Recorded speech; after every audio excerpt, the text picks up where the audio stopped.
Good morning. അടുത്ത function y equal to 1/x, y equal to 1/x പറയുന്ന function, അതിൻ്റെ domain കാണണം. അപ്പോൾ നമ്മൾ ആ ഫംഗ്ഷനെ പറ്റിയിട്ടൊന്ന് നോക്കാം. y is equal to 1/x. അപ്പോൾ നമ്മൾ നോക്കേണ്ടത് ഇതിന് എക്സിന് എന്തൊക്കെ റിയൽ നമ്പേഴ്സ് കൊടുത്താൽ 1/x നമുക്ക് കാൽക്കുലേറ്റ് ചെയ്യാം. നമുക്കൊരു കാൽക്കുലേറ്റ് ചെയ്തിട്ട് ഒരു റിയൽ വാല്യൂ കിട്ടും. കാൽക്കുലേറ്റ് ചെയ്യാൻ മീൻസ് നമുക്കൊരു റിയൽ വാല്യൂ കിട്ടും. അപ്പോൾ എക്സിന് ഏതൊക്കെ വാല്യൂസ് കൊടുത്താൽ 1/xന് നമുക്കൊരു റിയൽ വാല്യൂ കിട്ടും എന്നാണ് നമ്മുടെ ക്വസ്റ്റ്യൻ. അപ്പം നമുക്കറിയാം division by 0 is not possible. അപ്പോൾ 0നെ കൊണ്ട് ഡിവൈഡ് ചെയ്യാൻ പറ്റില്ല. അപ്പോൾ അവിടെ ഡൊമെയിനിൽ എക്സിന് എന്ത് കൊടുക്കാൻ പറ്റില്ല? 0 കൊടുക്കാൻ പറ്റില്ല. അപ്പോൾ ഡൊമെയിനിൽ എന്തുണ്ടാവരുത്? 0 ഉണ്ടാവരുത്. വേറെ ഏത് വാല്യൂ എക്സിലിട്ട് കൊടുത്താലും നമുക്കിത് കാൽക്കുലേറ്റ് ചെയ്തൂടെ? നമുക്ക് ഏത് റിയൽ നമ്പർ ഇട്ടാലും 1/x കാൽക്കുലേറ്റ് ചെയ്യാൻ നമുക്കറിയാം. 1നെ കൊണ്ട് ഡിവൈഡ് ചെയ്യാൻ നമുക്കറിയാം. അപ്പോൾ അതുകൊണ്ട് തന്നെ 0 ഒഴിച്ച് ഏത് റിയൽ നമ്പർ എടുത്തിട്ടുണ്ടെങ്കിലും അത് ഇതിൻ്റെ ഡൊമെയിനിൽ വരും. എന്ന് പറഞ്ഞാൽ 6 ഇതാണ് നമ്മൾ 6 നമ്മൾ എന്ത് ഒഴിവാക്കണം? 0 ഒഴിവാക്കണം. അതായത് ഇത് A-B ഫോമാണ്. എയിലുള്ളതും ബിയിലില്ലാത്തതും. അതായത് 6 ഒഴിവാക്കി. 0 ഒഴിവാക്കുക എന്ന് പറഞ്ഞാൽ ഇതാണ് സംഭവം. ഇതാണ് നമ്മളെ റിയൽ ലൈൻ. ഇവിടെ 0 ഒഴിവാക്കി, ഈ പോയിന്റ് ഇല്ല എന്ന് പറയുമ്പോൾ ഇതിനെ ഇത് മുതൽ ഇതുവരെയും ഇത് മുതൽ ഇതുവരെയും യൂണിയൻ ആയിട്ട് എഴുതാം. അപ്പോൾ നമുക്ക് എങ്ങനെ എഴുതാം? R-H0 എന്ന് പറഞ്ഞാൽ -∞ 0 യൂണിയൻ 0 ഇൻഫിനിറ്റി ആയിരിക്കും. ഇതാണ് ഈ y ഈക്വൽ ടു 1/xൻ്റെ ഡൊമെയിൻ. ഇതിൻ്റെ കാരണം എന്താ? ഡിനോമിനേറ്റർ നോട്ട് ഈക്വൽ ടു 0 ആവണം. അപ്പോൾ 0 അവിടെ ഉണ്ടാവാൻ പാടില്ല. അപ്പോൾ 0നെ എക്സ്ക്ലൂഡ് ചെയ്തിട്ട് നമ്മൾ റിയൽ ലൈന് നമ്മൾ എഴുതി. ഒന്നുകിൽ നിങ്ങൾക്ക് ഇങ്ങനെ എഴുതാം, അല്ലെങ്കിൽ നിങ്ങൾക്ക് ഇങ്ങനെ എഴുതാം. അപ്പോൾ അതാണ് ഡൊമെയിൻ. ഇനി റേഞ്ച് എന്താണെന്ന് നോക്കാം. റേഞ്ച് എന്ന് പറഞ്ഞിട്ടുണ്ടെങ്കിൽ ഡൊമെയിനിലെ വാല്യൂസ് ഈ ഫോർമുലയിൽ ഇട്ട് കൊടുത്താൽ നമുക്ക് കിട്ടുന്ന y വാല്യൂസ് എന്തൊക്കെയാണോ അതിൻ്റെ കളക്ഷനാണ് റേഞ്ച്. ഇവിടെ നമ്മൾ ഇട്ട് കൊടുക്കുന്നത് റിയൽ ലൈനിൽ 0 ഒഴിച്ചുള്ള ബാക്കി എല്ലാ നമ്പേഴ്സും നമ്മൾ ഇവിടെ ഇട്ട് കൊടുക്കുന്നുണ്ട്. അപ്പോൾ ഇവിടെ ഇട്ട് കൊടുത്താൽ മുകളിൽ 1 ആയതുകൊണ്ട് ഡിവൈഡ് ചെയ്യുന്ന സമയത്ത് ഈ 1/x ഒരിക്കലും 0 ആകില്ല. മാത്രമല്ല ഈ 0 ഒഴിച്ചുള്ള നമ്പേഴ്സൊക്കെ കൊടുക്കുമ്പോൾ നോക്കുക, ഞാൻ എക്സിന് ഫ്രാക്ഷൻസാണ് കൊടുക്കുന്നതെങ്കിൽ 1/1/3 ഈക്വൽ ടു 3 വരും.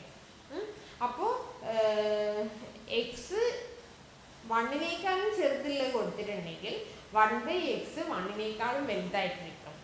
അപ്പോൾ 1നേക്കാളും വലുതായിട്ടുള്ള എല്ലാ നമ്പേഴ്സും കിട്ടും.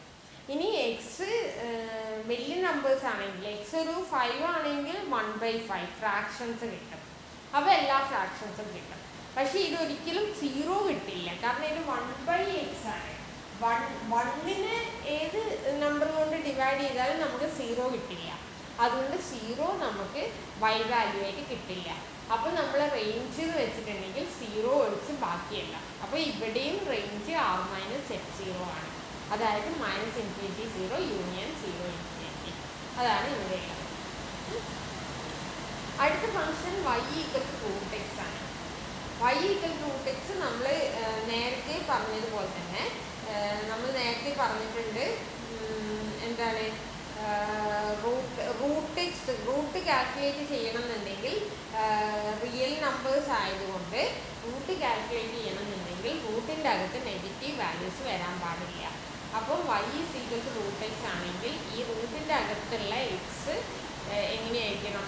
Greater than or equal to 0 ആയിരിക്കണം. നിങ്ങൾ എപ്പോഴും ഈ റൂട്ട് വെച്ചിട്ടുള്ള പ്രോബ്ലത്തിൽ എന്ത് ചെയ്താണെന്ന് വെച്ചാൽ ഈ റൂട്ടിൻ്റെ ഉള്ളിലുള്ള കാര്യം എന്താണോ അത് greater than or equal to 0 എന്ന് എടുക്കുക.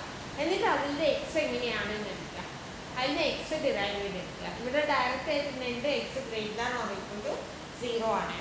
അപ്പോൾ x greater than or equal to 0 എന്ന് പറഞ്ഞാൽ എന്താ? 0 മുതൽ ഇൻഫിനിറ്റി വരെ. അപ്പോൾ അതാണ് ഇവിടുത്തെ ഡൊമെയിൻ. റേഞ്ച് എന്ന് വെച്ചിട്ടുണ്ടെങ്കിൽ ഈ വാല്യൂസ് നമ്മൾ ഈ ഡൊമെയിനിലെ വാല്യൂസ് നമ്മൾ ഈ റൂളിൽ ഇട്ട് കൊടുത്താൽ നമുക്ക് കിട്ടുന്ന വാല്യൂസ്. അപ്പോൾ നോക്കുക, 0 നും ∞ നെഗറ്റീവ് നമ്പേഴ്സ് എക്സിൻ്റെ സ്ഥാനത്ത് ഇട്ട് കൊടുത്താൽ റൂട്ട് എക്സ് എന്താ കിട്ടുക? റൂട്ട് എക്സിൻ്റെ സിമ്പിളിൻ്റെ മീനിങ് നമുക്കറിയാം, ദിസ് ഈസ് പോസിറ്റീവ് റൂട്ട്, അതായത് ഇതിൻ്റെ വാല്യൂ എപ്പോഴും പോസിറ്റീവായിരിക്കും. അതുപോലെ 0 കൊടുത്താൽ റൂട്ട് എക്സ് 0 ആയിരിക്കും, അപ്പോൾ 0യും കിട്ടും. എന്നാൽ ഒരിക്കലും ഒരു നെഗറ്റീവ് നമ്പർ ഇതിൽ നിന്ന് കിട്ടില്ല, കാരണം റൂട്ട് എന്ന് പറയുന്നത് എപ്പോഴും പോസിറ്റീവായിരിക്കും. അപ്പോൾ പോസിറ്റീവ് നമ്പേഴ്സ് മാത്രമേ കിട്ടുള്ളൂ. അപ്പോൾ ഇവിടെ റേഞ്ച് എന്ന് പറയുന്നത് ഹാഫ് ക്ലോസ് 0 ഇൻഫിനിറ്റി, അതാണ് ഇവിടുത്തെ റേഞ്ച്. അടുത്തത് y equal to root 4 - 6. y equal to root 4 - 6 ഈ പറഞ്ഞ പോലെ തന്നെ y ഈക്വൽ ടു റൂട്ട് 4 - 6. നമ്മൾ എന്ത് ചെയ്യണം? റൂട്ടിൻ്റെ അകത്തുള്ളത് നെഗറ്റീവ് ആവാൻ പാടില്ല. അപ്പോൾ 4 - 6 is greater than or equal to 0. ഇനി ഇവിടെ എക്സ് എങ്ങനെയാണെന്നാണ് കിട്ടേണ്ടത്.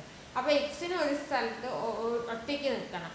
അപ്പോൾ ഇവിടെ -x ആണുള്ളത്, -xന് മറ്റേ സൈഡിലേക്ക് കൊണ്ടുപോയാൽ +x ആണ്. ഇവിടെ 4 ഉണ്ട്, അപ്പോൾ 4 greater than or equal to X.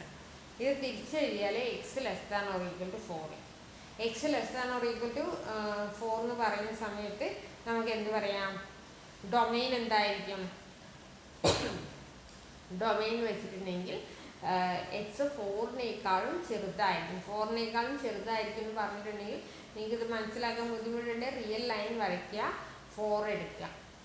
4-നേക്കാളും ചെറുത് എന്ന് പറയുമ്പോൾ ഈ ഏരിയയിൽ ഈ തട്ടത്ത് -∞ ആണ്, ഈ തട്ടത്ത് ∞ആണ്. അപ്പോൾ ഇവിടെ 4 -∞, 4 ക്ലോസ്ഡ്. -∞ +∞ ഭാഗത്ത് എപ്പോഴും ഓപ്പൺ ആയിട്ടുണ്ട്. അപ്പം -∞, 4 കിട്ടും ഡൊമെയിൻ. ഇനി ഇതിൻ്റെ റേഞ്ച് എന്ന് വെച്ചിട്ടുണ്ടെങ്കിൽ ഈ -∞, 4 ഈ വാല്യൂസ് എക്സിന് ഇട്ട് കൊടുത്താൽ ഈ റൂട്ട് 4 - 6 എന്താണ് വരിക? ആ വാല്യൂസ് ആണ് നമുക്ക് കിട്ടേണ്ടത്. ഇതെന്ത് ചെയ്യും? 4 - 6 -∞ മുതൽ 4 വരെയുള്ള കാര്യങ്ങൾ ഇതിൻ്റെ അകത്ത് കൊടുക്കും. ഇതിൻ്റെ അകത്ത് കൊടുത്തു കഴിഞ്ഞിട്ട് അതിൻ്റെ റൂട്ട് എടുക്കും. അപ്പോൾ ഈ റൂട്ട് എടുക്കുന്ന സമയത്ത് ഇതൊരു റൂട്ട്, അതിൻ്റെ ഉള്ളിൽ എന്തോ ആയിക്കൊള്ളട്ടെ, ഇതൊരു റൂട്ടാണ്. റൂട്ട് എപ്പോഴും ഒരു പോസിറ്റീവ് നമ്പർ ആയിരിക്കും. റൂട്ട് എപ്പോഴും പോസിറ്റീവ് നമ്പർ ആണെന്ന് പറഞ്ഞിട്ടുണ്ടെങ്കിൽ നമുക്ക് കിട്ടുന്ന ഈ വാല്യൂസ് എല്ലാം ഇതിലിട്ട് കൊടുത്താൽ നമുക്ക് കിട്ടുക പോസിറ്റീവ് വാല്യൂസ് ആണ്, നോൺ നെഗറ്റീവ് നമ്പേഴ്സ് ആണ്. അതായത് നമുക്ക് എന്താ കിട്ടുക? നമുക്ക് കിട്ടുക 0, ഇൻഫിനിറ്റി ആണ് അതിൻ്റെ റേഞ്ച് എന്ന് കിട്ടും.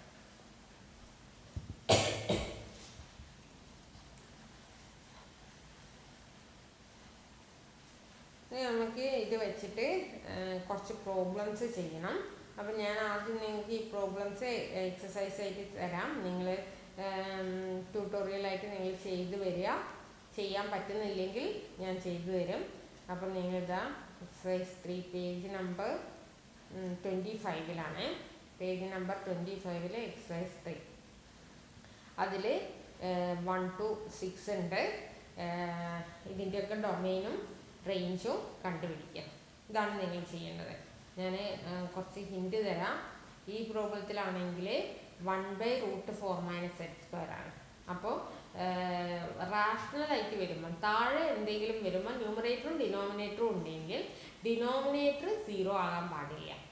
അപ്പോൾ താഴത്തത് 0 ആകാൻ പാടില്ല. താഴത്തെ 0 ആകാൻ പാടില്ല എന്ന് പറഞ്ഞാൽ 4 - z², അതിൻ്റെ റൂട്ട് നോട്ട് ഈക്വൽ ടു 0 എന്ന് പറഞ്ഞാൽ 4 - z² നോട്ട് ഈക്വൽ ടു 0. അങ്ങനെയാണെങ്കിൽ ഈ -z² മറ്റേ സൈഡിലേക്ക് കൊണ്ടുപോയാൽ z² not equal to 4. z² not equal to 4 എന്ന് പറഞ്ഞിട്ടുണ്ടെങ്കിൽ z not equal to +or-2. അതിൻ്റെ കൂടെ റൂട്ടും ഉണ്ട്. അപ്പോൾ റൂട്ടിൻ്റെ അകത്ത് എന്താവാൻ പാടില്ല? റൂട്ടിൻ്റെ അകത്ത് നെഗറ്റീവ് നമ്പേഴ്സ് ആവാൻ പാടില്ല. അപ്പോൾ 4 - z² എന്താവണം? 4 - z² greater than or equal to 0 ആകണം. അപ്പോൾ 4 - z² ഇത് വെച്ചിട്ട് നോട്ട് ഈക്വൽ ടു 0യും ഇത് വെച്ചിട്ട് 4 - z² greater than or equal to 0യും. അപ്പോൾ നോട്ട് ഈക്വൽ ടു 0 എന്ന് പറയുമ്പം ഇത് വേണ്ട. 4 - z² സ്ട്രിക്ട്ലി ഗ്രേറ്റർ ദാൻ 0 എന്ന് പറയും. അപ്പോൾ അങ്ങനെയാണെങ്കിൽ z² എങ്ങനെയാണെന്ന് നിങ്ങൾ കണ്ടുപിടിക്കുക. z² ആ സൈഡിലേക്ക് വരും. അപ്പോൾ സെറ്റ് സ്ക്വയർ ലെസ് ദാൻ 4 എന്ന് വരും. സെറ്റ് സ്ക്വയർ ലെസ് ദാൻ 4 ആണെങ്കിൽ this is equal to 2 square എന്നാണ്. അപ്പോൾ -2 less than set less than 2 എന്ന് കിട്ടും. അപ്പോൾ അവിടെ ഡൊമൈന് -2 2 കിട്ടും. റേഞ്ച് എടുക്കുന്ന സമയത്ത് ഇതുപോലെ തന്നെ 1/√4 - z² എന്ന് പറയുന്നത് മുകളിൽ 1 ആണ്. അതുകൊണ്ട് ഇതൊരിക്കലും 0 ആവില്ല. താഴെ റൂട്ടാണ്. റൂട്ട് എപ്പോഴും പോസിറ്റീവ് വാല്യൂ ആണ് വരിക. അപ്പോൾ 0 ഇൻഫിനിറ്റി ആയിരിക്കും. ഇങ്ങനെയാണ് ഇത്തരം പ്രോബ്ലം ചെയ്യുക. 1/1 + √t ആകുമ്പോൾ നമ്മൾ എന്ത് ചെയ്യണം? ഇവിടെ ഈ 1 + √t ≠ 0 എന്നും ഈ t > or = 0 എന്നും എടുക്കുക.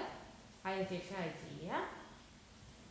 ഇത് പിന്നെ നേരത്തെ ചെയ്ത പോലെ തന്നെ 1/√t താഴെ ഡിനോമിനേറ്റർ 0 ആകാൻ പാടില്ല. അതെടുക്കുക. 1 + x² ≠ ഇത് എന്തായാലും കുഴപ്പമില്ല. ഏത് റിയൽ വാല്യൂ കൊടുത്താലും നമുക്കിത് കാൽക്കുലേറ്റ് ചെയ്യാൻ പറ്റും. അതുകൊണ്ട് ഏത് റിയൽ വാല്യൂ നമുക്ക് കൊടുക്കാം. അപ്പോൾ ഈ 6 പ്രോബ്ലംസ് ഒറ്റയ്ക്ക് ചെയ്യാൻ പറ്റുമോ നോക്കുക. എന്നിട്ട് ഇത് വെച്ചിട്ട് ഒരു നോട്ട് പ്രിപ്പയർ ചെയ്യുക. നോട്ട് പ്രിപ്പയർ ചെയ്ത് പ്രോബ്ലംസ് എഴുതുക. അതായത് ഡൊമൈൻ്റെ ഡെഫിനിഷൻ, ഫംഗ്ഷൻ്റെ ഡെഫിനിഷൻ വേണം, ഡൊമൈൻ്റെ ഡെഫിനിഷൻ വേണം, റേഞ്ചിൻ്റെ ഡെഫിനിഷൻ വേണം. ഈ പ്രോബ്ലംസ് സോൾവ് ചെയ്യണം. അപ്പോൾ എന്ത് ഡൗട്ട് ഉണ്ടെങ്കിലും വിളിച്ചോണ്ട് വോയിസ് ഇട്ടുകൊണ്ട് ഗ്രൂപ്പ് നിങ്ങൾക്ക് വേണ്ടിയിട്ടുള്ളതാണ്. നിങ്ങൾക്ക് വോയിസ് ഇടാം കേട്ടോ. അപ്പോൾ ഓക്കെ, താങ്ക് യു.